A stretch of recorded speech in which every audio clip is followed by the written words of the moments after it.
مخلوق میں جاہ حاصل کرنا یہی اصل میں بڑا زبردست مرض ہے، جو بغیر کسی اللہ والے کے جوتوں کے نیچے اپنے نفس کو رگڑائے ہوئے یہ جاہ کا مرض نہیں جا سکتا ہے۔ یہ مرض جب جاتا ہے جیسے خواجہ صاحب کی طرح درد پیدا ہو جائے اور کسی شیخ کی خدمت میں جا کر یہ شعر پیش کر دے کہ ہاں مجھے مثل کیمیا خاک میں تو ملائے جا،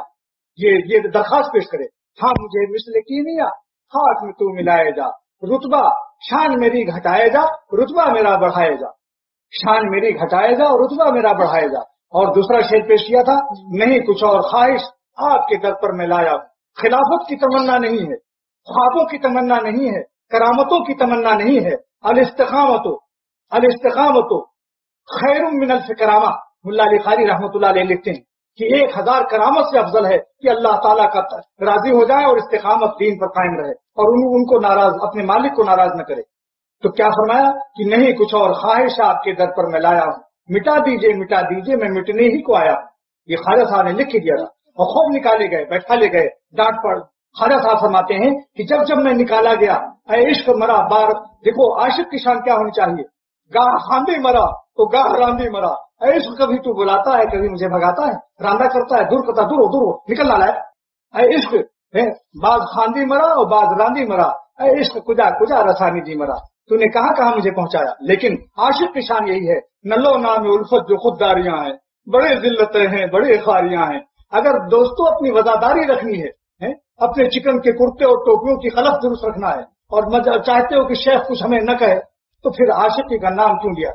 یا مکن باپیل بانا دوستی یا بنا کل خانہ بنداز پیل، یا تو فیلبان سے دوستی نہ کرتے مگر فیلبان تو آئے گا ہاتھے پر چڑھ کر۔ دل کا دروازہ اتنا بڑا بناؤ، یعنی دل اتنا بڑا رکھو کہ شیخ جس طرح چاہے تصرف کر دے، انشاءاللہ پھر کشتہ ہونے کے بعد کیا ہوگا؟ مولانا رومی فرماتے ہیں کہ اگر تم نے اپنے نفس کو مٹا لیا تو جانتے ہو بظاہر تو شیطان بہکائے گا کہ تمہاری عزت جائے گی، وزاداری جائے گی، لیکن یاد رکھو نفس خود را کش جہان ہے زندہ کن۔ اگر تم نے اپنے نفس کو مٹا لیا ایک کائنات تم سے زندہ ہوگا، ایک عالم تم سے فیضیاب ہوگا، تم دوسروں کو زندہ کر دو گے تمہاری صحبتوں سے۔ تو میرے دوستو، یہ خواجہ صاحب نے شعر پیش کیا، 12 نکالے گئے، 12 بیٹھا لے گئے، کیا، لیکن خواجہ صاحب فرماتے ہیں ہر ڈانٹ میں، ہر مرتبہ کی پکڑ و گرفت میں میں جس مقام پر تھا اچانک وہاں سے اڑا لے گئی مجھے حضرت کی ڈانٹ، ورنہ میں ٹھہر گیا تھا۔ تو لہذا کبھی سالک کو کسی منزل پر ٹھہراؤ پیدا ہو جاتا ہے، وہ سمجھتا ہے بس کافی ہے اتنا، پھر اللہ تعالیٰ چاہتے ہیں کہ نہیں، اس بندے کو اور ترقی ہونی چاہیے، لہذا کوئی غلطی لغزش ایسی ہو جائے گی شیخ کی طرف سے ڈانٹ پڑے گی۔ اللہ میاں سب کام خود کرتے ہیں لیکن زمین والوں ہی سے کراتے ہیں، کرتا تو ہے عرش والا، حسن کا انتظام ہوتا ہے، عشق کا یوں ہی نام ہوتا ہے، سارا انتظام حق تعالیٰ کا ہوتا ہے۔ یہ تو بہانے ہوتے ہیں شیخ کے دل میں ڈال دیتے ہیں، اس کو یوں ڈانٹو، اس کو یوں کرو، لیکن